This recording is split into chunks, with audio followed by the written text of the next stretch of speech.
Occasionally, it has been passed from an AIDS-carrying surgeon to a patient.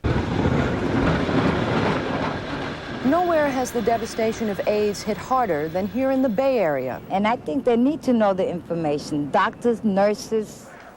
With no cure in sight and with thousands of men dying from AIDS, gay activists stepped up their education. The AIDS epidemic engrossed American society, but beneath the surface were a series of conflicts. The HIV/AIDS crisis in relation to treatment availability and activists such as Martin Delaney was filled with triumphs and tragedies. The triumphs came directly from the activists' fight for equal access to treatment and a voice. The tragedies surrounding this epidemic consisted of prolonged drug trials and approval, capitalist pharmaceuticals, and divisions between activists and scientific communities ultimately led to many deaths. Thalidomide was initially released in 1957 Germany as a morning sickness medication, and was soon released across the world, excluding the US because of FDA policies, all with a popularity similar to aspirin. Unfortunately, severe birth defects were found to be associated to the drug, and it was banned throughout the world in 1962. This, in turn, created a precedent for the FDA's right to rigorous drug trials and procedures in order to ensure safety. It was understood to be harmless, but had actually quite devastating teratogenic effects on embryos and on infants. Standard human drug trial procedure was to test the drug alongside other proven drugs for that disease as a control variable. But with AIDS trials, there were no comparable treatments, thus many patients were made to take placebos. In fact, you were asking people in the placebo arm to die for the purpose of showing that other people did not. And so that's kind of a difficult thing to ask people to do. Get into a trial, hope that they were not in the placebo arm, but everybody was hedging their bets.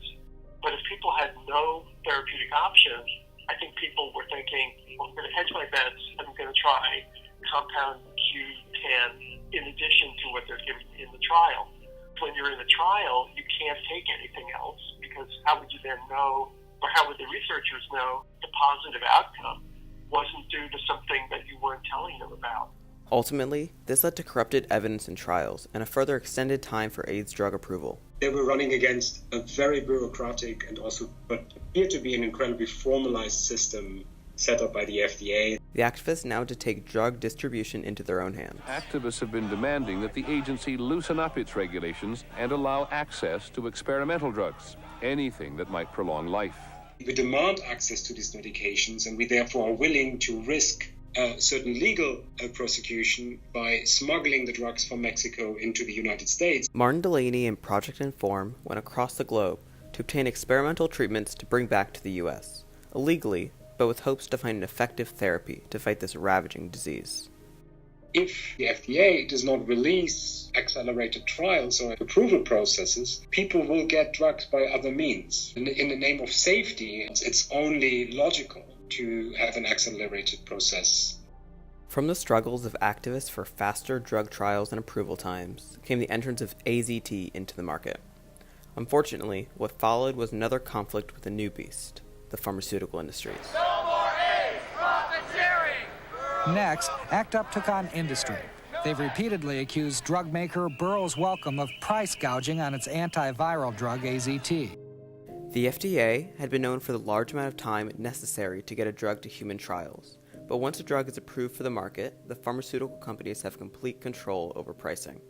Hope for people living with AIDS followed the release of AZT in 1987, but it was produced by Burroughs Wellcome Pharmaceuticals. William Burroughs only ended up with rolling out AZT at that time because activists had made it possible. Because of their newfound monopoly on AIDS medication and this grand opportunity for profit, the price of a year's worth of AZT was close to $10,000. Pharmaceutical companies' main interests is with their stakeholders and the maximization of their profit. Also, the epidemic impoverishes people.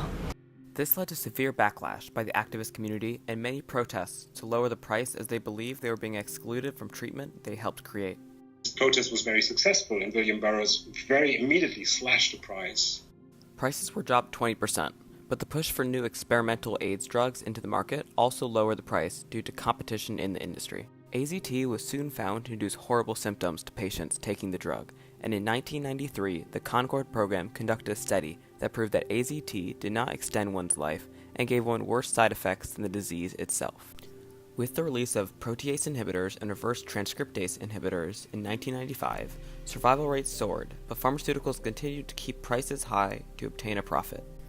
The high price that impacted the accessibility of treatment was fought heavily by activists through lobbying Congress and supporting the creation of financial aid programs, specifically the Ryan White Care Act in 1990. The drug companies would call on the AIDS activists to go to Congress to lobby for increases in the Ryan White funds, and Congress would raise the amount of money in the Ryan White program, and then in months, all the drug companies would raise their prices with what the Ryan White went up. The only way to increase drug accessibility was to bridge the gap between advocacy groups, the scientific community, and government subsidies.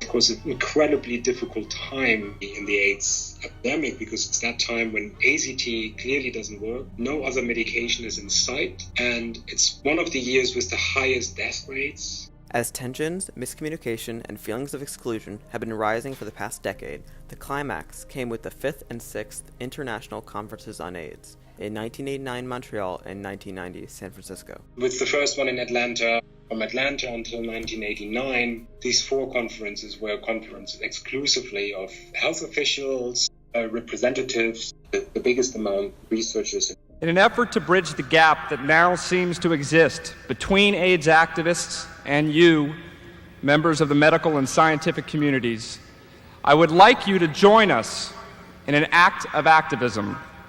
It's a really wonderful way to get into the entire process from the ground up. In these 2 conferences, there's an enormous activist presence, with large-scale protests with groups Project Inform and ACT UP. For example, the crashing of the opening ceremony in Montreal and the inclusion of advocates like Peter Staley as keynote speakers in San Francisco. From these conferences with forced activist involvement, they were able to secure a voice and to show the value of representation and communication to the scientific community and government in the creation of drugs, regulations, and policies. I was from New York, and I had a lot of friends who were getting sick, who were just vanishing from the scene. And it was something that I felt like I had a lot of insight into, and I wanted to work with the community. So I took on the role of being the front guy for all these phone calls.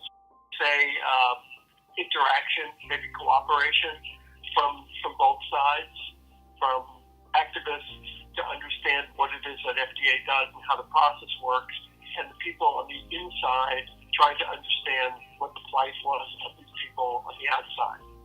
Because of the increased participation of people like Martin Delaney as representatives in the creation of policies and regulations, the parallel track system was passed in 1989.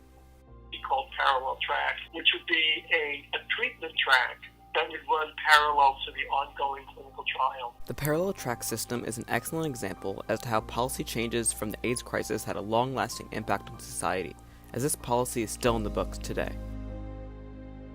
HIV/AIDS advocacy groups and Martin Delaney related to the AIDS epidemic and drug availability through a series of battles, all fought with a deep determination to end human suffering.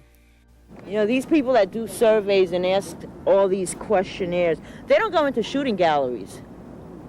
You know, they don't go into the backs of the subway stations and count the mattresses and the people that are sleeping on those mattresses. They don't do that. The epidemic itself just taught me fear and compassion. Whether being the fight against the FDA for quicker drug trials and faster drug approval, the protests and lobbying for equal access to treatment regardless of financial means, or the struggle to align themselves with the scientific community and have a voice in legislation and discussion, the AIDS activist groups worked tirelessly for the right to life. As a result of the spirited fight of the activists, many gay people were able to survive the AIDS epidemic and tell their story to the next generation in order to stop another injustice like this from occurring and to strengthen and unite the LGBTQ community.